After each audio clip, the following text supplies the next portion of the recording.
talk about how we should talk about sexual assault and violence and what we should do about it.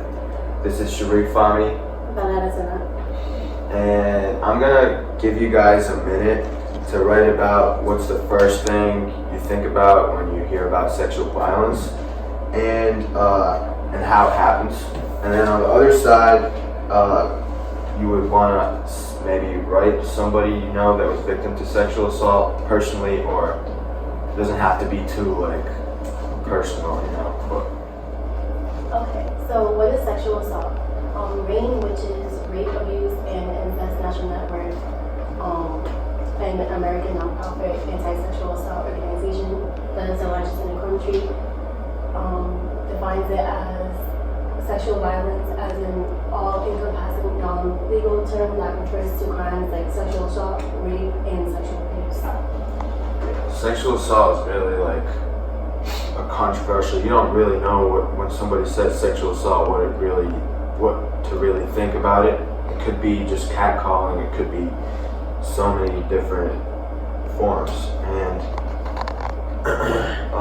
according to RAINN, sexual assault, which isn't even it is part of sexual violence, but it's not like sexual violence. But sexual assault forms come in rape, attempted forms of rape, unwanted sexual touching of the body, fondling, forcing a victim to perform any act, which is oral, any penetration to the body, forced kissing.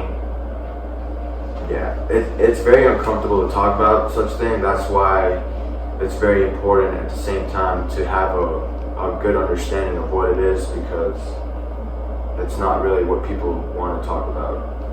And so that's why I really picked this social injustice.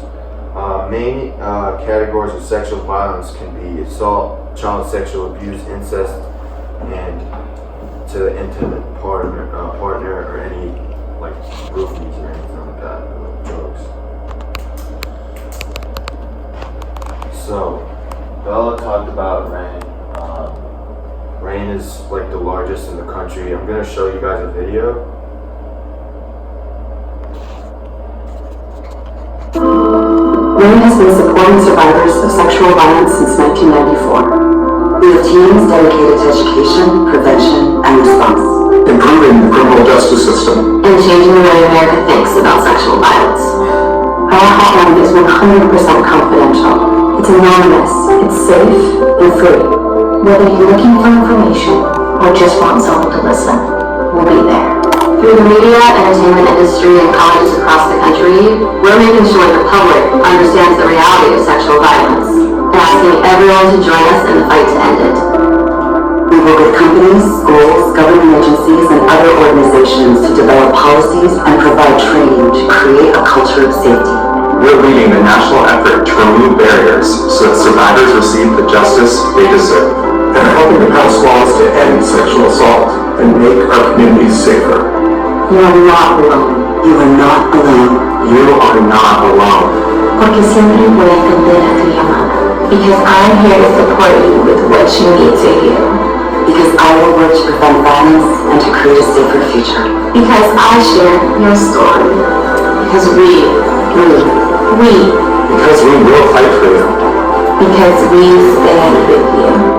Because with RAINN, you are not alone. Sorry about that. I was trying to put it down, but it was fine. I'm a therapist. I'm right below you. Yeah, I knew that was super loud. Sorry. All right, thank you.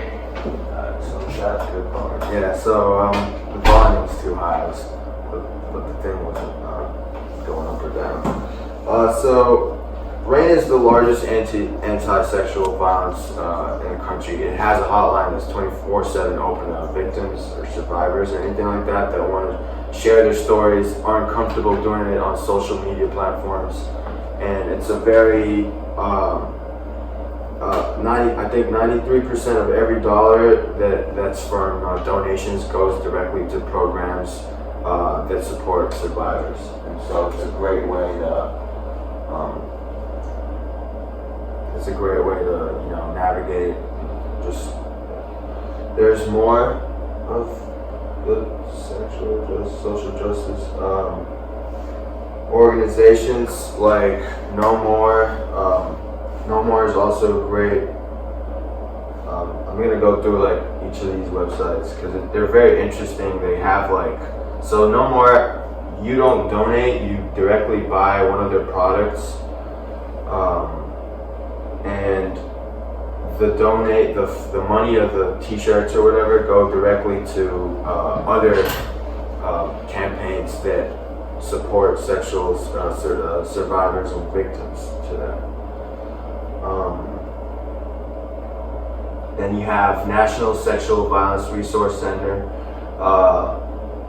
which is it's working to prevent sexual violence and through education, collaboration, and resources. If you want to go read the next one. The ERs. So National Alliance to End Gun Violence. Oh, so this works without the.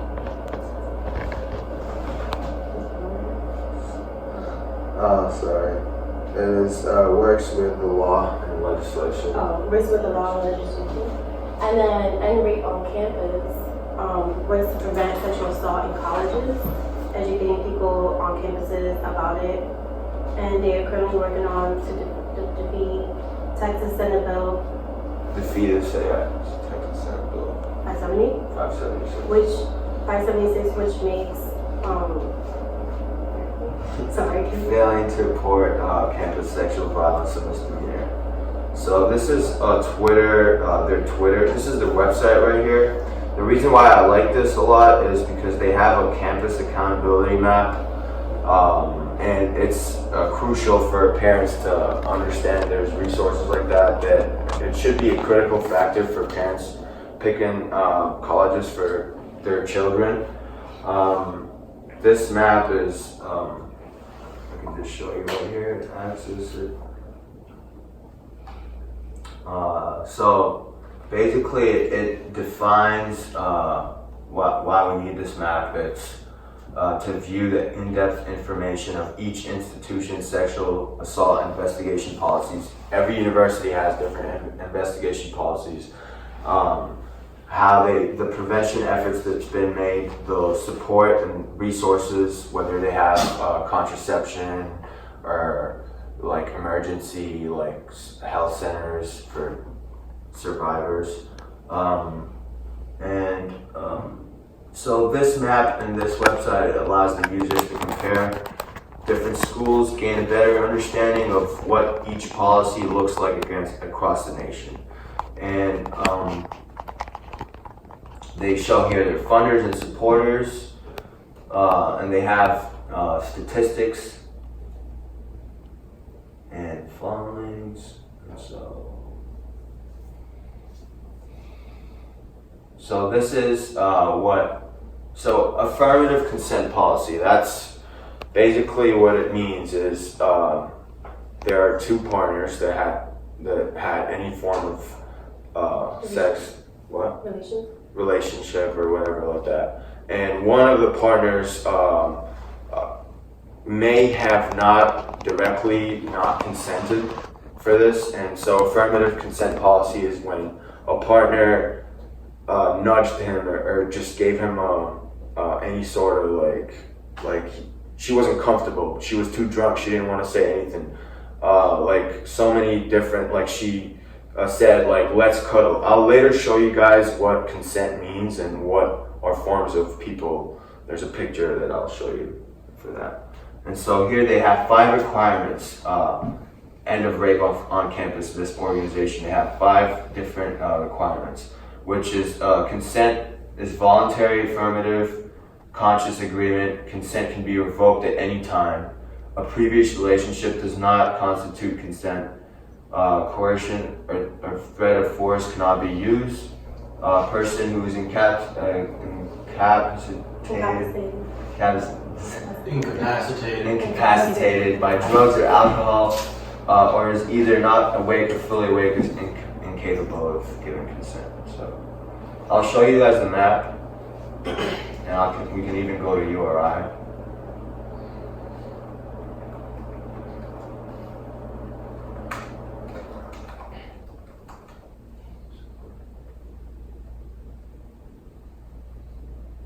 So it shows here the undergrad enrollment, the reported number of rapes that's been disclosed since the year 2015, reported filings, that's good. And there's details here. The details are basically in 3 sections: prevention efforts, investigation procedures of every university, and the survivor support. So we can even compare URI with like Johnson and Wales.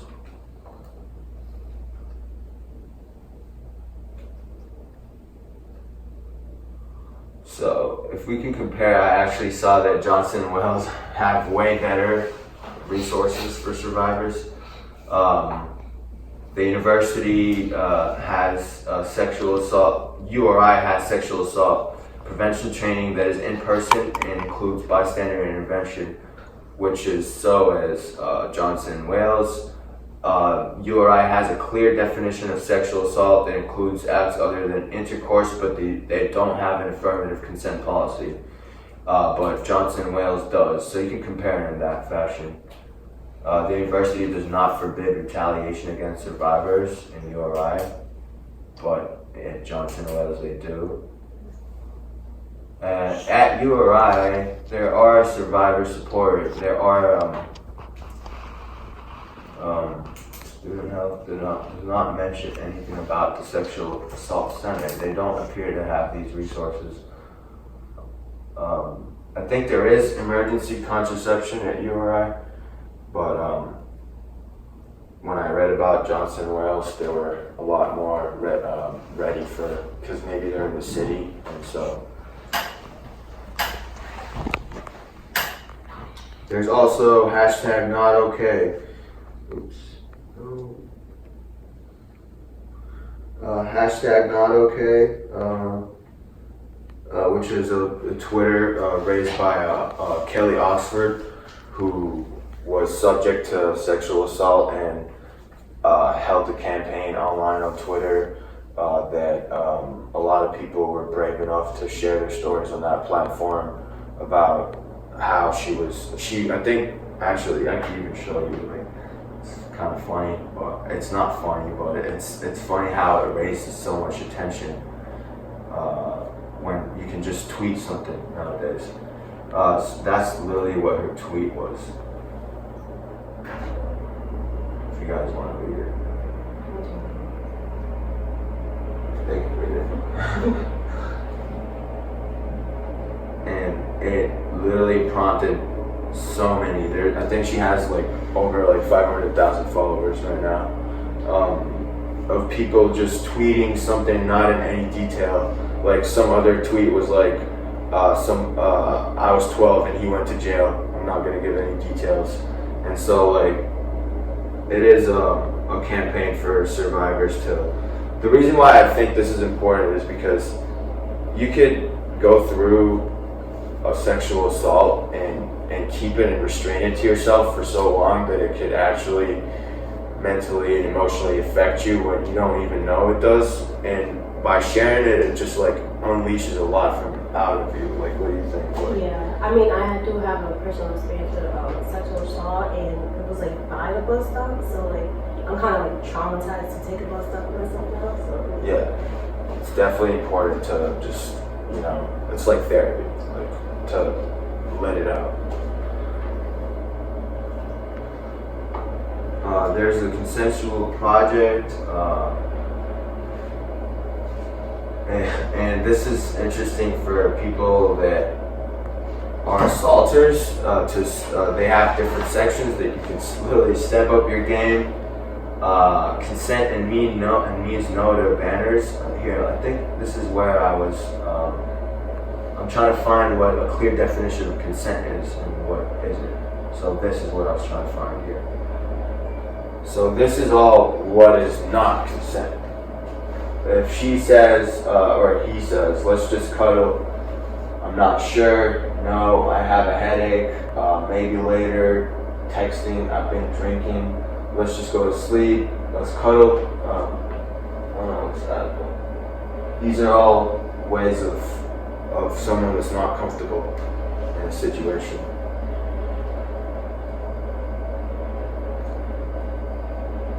this here is all like, let's do it. Yes, please. I mean, you could. It's easier to say yes than no. There's also other ones like the Grateful Garment Project. It provides resources and clothes for survivors and other acts. But this project was this whole research and project was because Ione Wells, who was She did a TED talk about sexual assault.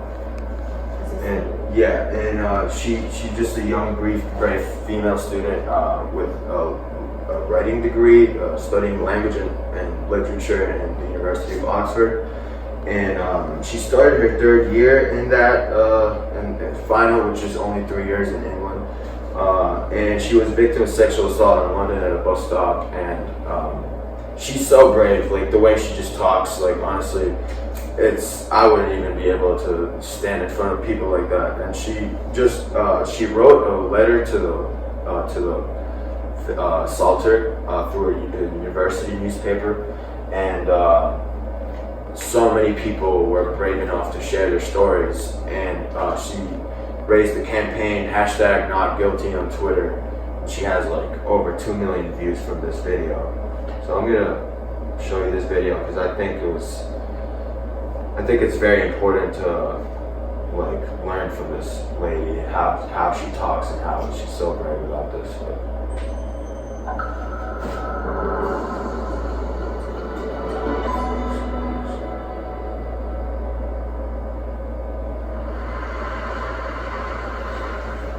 It was April last year, and I was on an evening out with friends to celebrate one of their birthdays. We hadn't been all together for a couple of weeks. It was a perfect evening as we were all reunited. Can you guys hear? At the end of the evening, I caught the last underground train back to the other side of London. The journey was smooth. I got back to my local station and I began the 10-minute walk home. As I turned the corner onto my street, my house in sight up ahead, I heard footsteps behind me that seemed to have approached out of nowhere and were picking up pace. Before I had time to process what was happening, a hand was clapped around my mouth so that I could not breathe, and the young man behind me dragged me to the ground, beat my head repeatedly against the pavement until my face began to bleed, kicking me in the back and neck, while he began to assault me, ripping off my clothes and telling me to shut up as I struggled to cry for help. With each snap of my head to the concrete ground, a question echoed through my mind and still haunts me today. Is this going to be how it all ends? Little could I have realised that I'd been followed the whole way from the moment that I left the station. And hours later, I was standing topless and bare-legged in front of the police, having the cuts and bruises on my naked body photographed for forensic evidence. Now, there are a few words to describe the all-consuming feelings of vulnerability, shame, upset and injustice that I was ridden with in that moment and for the weeks to come. But wanting to find a way to condense these feelings into something ordered that I could work through, I decided to do what felt most natural to me. I wrote about it. It started out as a cathartic exercise. I wrote a letter to my assaulter, humanizing him as you, to identify him as part of the very community that he had so violently abused that night. Stressing the tidal wave effect of his actions, I wrote, did you ever think of the people in your life? I don't know who the people in your life are. I don't know anything about you. But I do know this. You did not just attack me that night. I'm a daughter, I'm a friend, I'm a sister, I'm a pupil, I'm a cousin, I'm a niece, I'm a neighbour. I'm the employee who served everyone coffee in the cafe under the railway. And all the people who form these relations to me make up my community, and you assaulted every single one of them. You violated the truth that I will never cease to fight for, which all of these people represent, that there are infinitely more good people in the world than bad. Determined not to let this one incident make me lose faith in the solidarity of my community or humanity as a whole, I recalled the 7/7 terrorist bombings in July 2005 on London transport, and how the Mayor of London at the time, and indeed my own parents, had insisted that we all get back on the tubes the next day so that we wouldn't be defined or changed by those that had made us feel unsafe.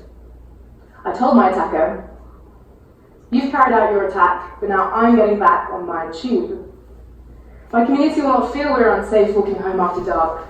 We will get on the last tubes home and we will walk up our streets alone because we will not ingrain or submit to the idea that we are putting ourselves in danger in doing so.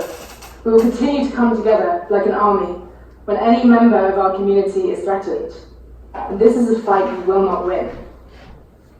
At the time of writing this letter, So these are the statistics in the United States. 1 out of every 6 American women has been the victim or an attempted or completed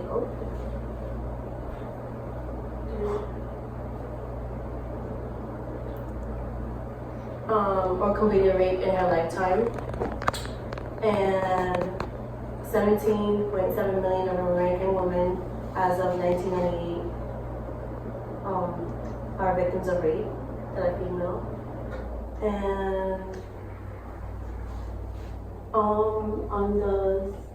on the right side, I show like the inmates, children, general public, and military people who have been victimized each year. And under that is the breakdown of locations where sexual assault occurs. And this is the sexual assault statistics of the rest of the world.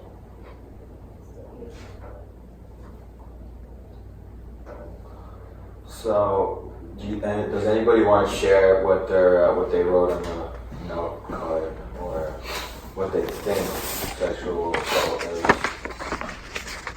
Does that know anybody?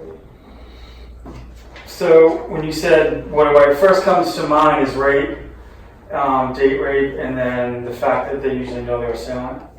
Okay. And then I've actually known many people in my life. Had 3 girlfriends, my stepmom, were all victims, and my girlfriend works with kids, and a lot of those have gone through that type of trauma. And a lot of times it's, someone bringing someone into the household that they don't know, because it's, they're working with DCOF kids and stuff like that. And it's not, usually it's not someone that, like this lady was someone, stranger on the street. She's usually someone who's brought into, a family or something. Just volunteer. Mm-hmm. Anybody else? Oh, when you were saying how we talk about sexual assault, I know among my friend group, it's almost like a normal topic. It's a sad thing to talk about, but it's almost normal because most of my friend group is girls, and every single one of them has at least been harassed. Mm-hmm. And I know multiple that have been full on assaulted, so it's not uncommon, so That's good. it's almost a Well, that's good that you talk about it. That's good that you talk about it. It's good. That's a friend. It's good that my friends are open enough to talk about it, but it's really sad that we have to. Yeah. Yeah, I agree. I was reminded of an article I read, I think it was yesterday, about rapist rights in Alabama. So now Alabama state legislature has outlawed abortion and is currently pursuing a bill to give rapists custody rights. And I'm blown away. I can't believe the violence of these bills, Well, so I wanted to raise awareness and ask people what if you would if you were a bystander at a party or just saw somebody that was pretty maybe drunk, didn't know what he was doing or she was doing, what would you do? What do you think you would do? And what should you do? Before I have you guys discuss this one more time, I'll show you a very short video that I think has raised my awareness myself.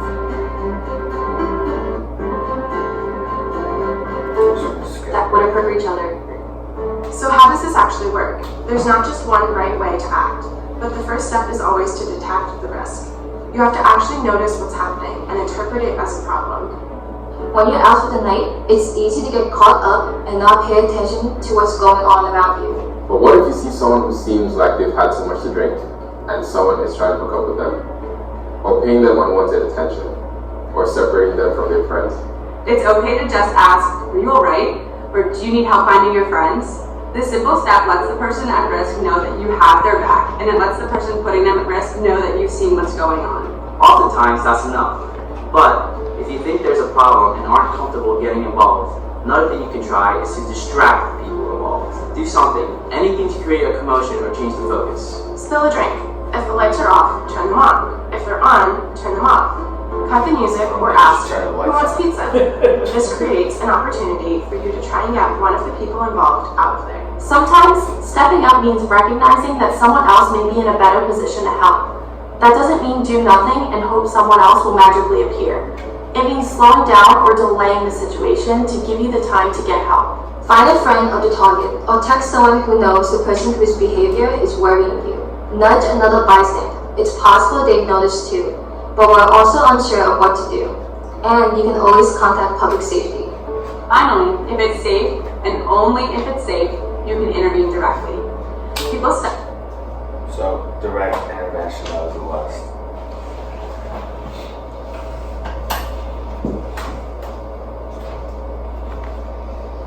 So, I'm gonna go ahead and give you guys another minute to think, to write what would you do, what you think you would do, and what you should do.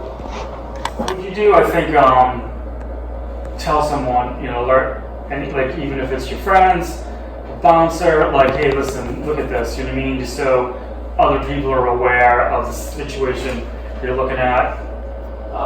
What you think I would do is that, and the person, you're right, just to, like that girl said, just so that person might wake up a little bit, or acknowledge you. Hey, listen, maybe they felt like they were, they were intimidated or something like that. And there's other people there, and then the last one is probably whatever. It doesn't matter. Ruin someone's life, who cares?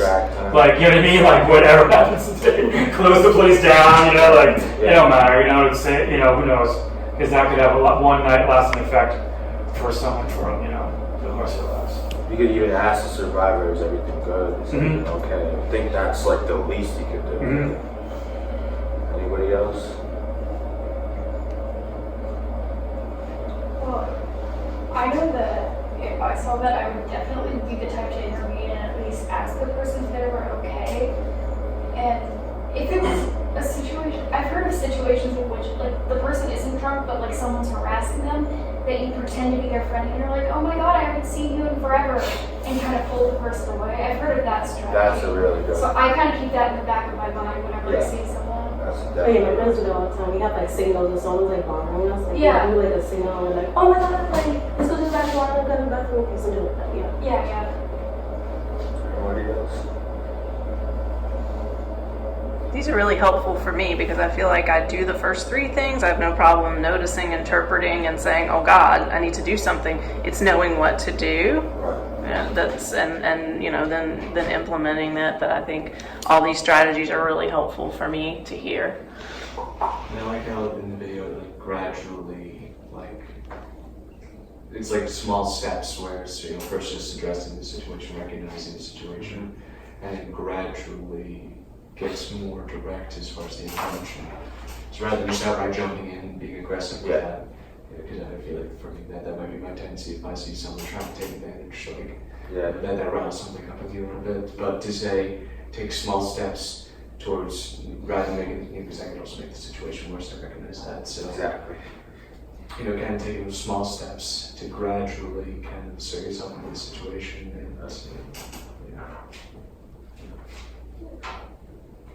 I think that was really the point, just to think about a situation like that. I haven't seen a situation like that for myself, but I think I would definitely go up and talk and, like, I think I would tell the assaulter to get out of here or something like that. I could get emotional about it myself, so.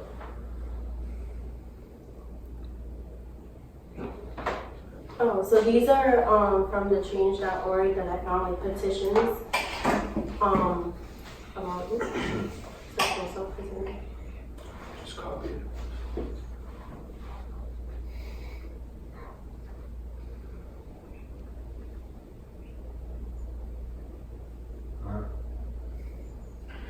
It won't let you select it because you're not in the edit mode. Yeah, hit exit and Because should it be able to copy it. works as a picture now.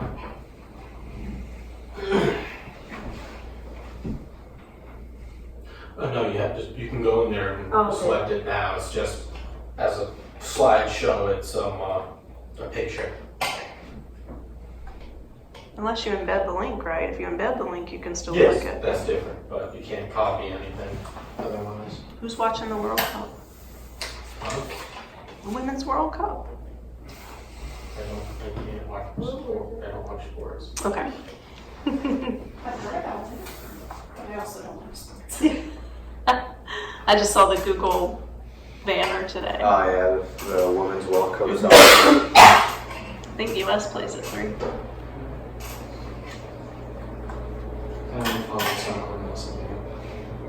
You kind of have to, right? Because I was looking at France and France was playing. Right. In other words, if you weren't watching, a fight would start. So these are the two positions, candidate, what is it called? These are the two that I found, petitions that I found online. So this is the change of conduct about sexual assault on campus. And then I also found this one in Rhode Island, but I guess it's closed. So I was gonna ask if you guys wanted to sign a petition to, prevent sexual assault from happening in URI. So I think that's the last thing. Do we have time to do it now, or are you asking us to do it later? You guys could do it on your own time right now. It doesn't matter. Yeah. Is there a petition name or number that we need? Should I just send it? Oh, change roadie conduct. That's what we look for, the hashtag. Yeah. Okay. Okay. Thank you.